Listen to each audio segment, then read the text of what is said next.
આજ રોજ રાજકોટ મ્યુનિસિપલ કોર્પોરેશનના માનનીય કમિશનર શ્રી તુષાર સુમેરાજી દ્વારા રાજકોટ શહેરના માનનીય મેયર શ્રીમતી નયનાબેન પેઢડિયા, અમારા ભારતીય જનતા પાર્ટીના અધ્યક્ષ doctor Madhavbhai Dave, deputy mayor માનનીય શ્રી નરેન્દ્રસિંહ જાડેજા, નેતા શ્રી લીલુબેન જાદવ, દંડક શ્રી મનીષભાઈ રાડિયા, સ્ટેન્ડિંગ કમિટીના સર્વે સભ્યશ્રીઓના હસ્તે આજે માનનીય કમિશનર શ્રી દ્વારા સ્ટેન્ડિંગ કમિટીમાં રાજકોટ મહાનગરપાલિકાનું અંદાજપત્ર વર્ષ 2026-27નું બજેટ અમને સુપ્રત કરવામાં આવ્યું છે.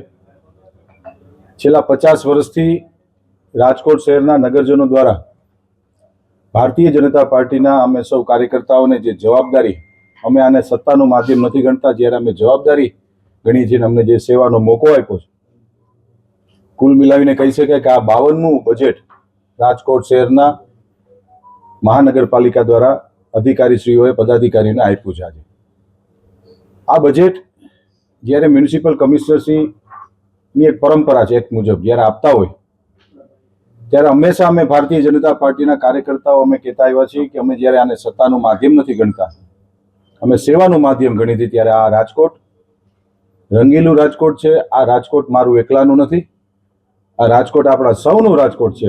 અને ભારતીય જનતા પાર્ટીની માનનીય અધ્યક્ષ ડૉક્ટર માધવભાઈ દવેની અધ્યક્ષતાની અંદર આ બજેટ આજે કમિશનરશ્રી જ્યારે આપ્યું છે, ત્યારે આપ સૌના માધ્યમથી રાજકોટ શહેરના શહેરીજનોને હું ખાતરી આપું છું કે આપને અનુકૂળ પડે એવું સરસ બજેટ સ્ટેન્ડિંગ કમિટી આવનારા 7 દિવસમાં ગહન ચર્ચા વિચારણાના અંતે આવતા વીકની અંદર રાજકોટ શહેરનું વર્ષ 2026-27નું અંદાજપત્ર અમે લોકો રજૂ કરશું.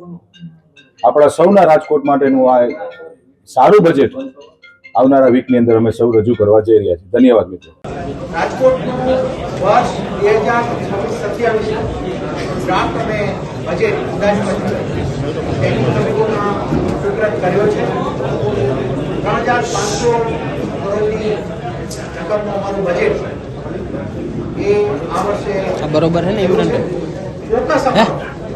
ઇન્ફ્રાસ્ટ્રક્ચર અને ખાસ કરીને સેચ્યુરેશન ઓફ 3 સર્વિસીસ, નળ, ગટર અને રસ્તા, એટલે સેચ્યુરેશનનું અમારું આ વખતનું મેજર ફોકસ છે.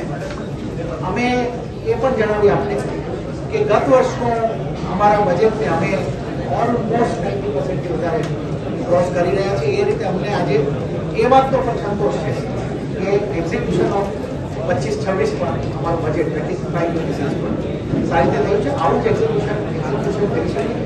નાગરિકોને ખૂબ સારી પાયાની સુવિધાઓ અને સાથે વર્લ્ડ ક્લાસ ઇન્ફ્રાસ્ટ્રક્ચર એ આપી શકાય. અમારા બે મેઇન ફોકસ જેને હું કહું તો સ્પોર્ટ્સ ઉપર આ વખતે ઘણો ફોકસ છે આ બજેટમાં, અને એર ક્વોલિટીના ઇમ્પ્રુવમેન્ટ અને પ્લસ ટાઈમની ડિલિવરી ઓફ પ્રોજેક્ટ એ આ બજેટમાં અમે એશ્યોર્ડ વેમાં જવા માંગીએ છીએ. જે સમય નક્કી કર્યો છે એ બજેટ એની માટે પણ આ બજેટ અમારું ટોટલ અમારો એ જે ખર્ચ છે એનો બોજ આવે છે 95 કરોડ, જે અમે જે ગયા વર્ષે સૂચવ્યો હતો એના કરતાં ઘણો ઓછો.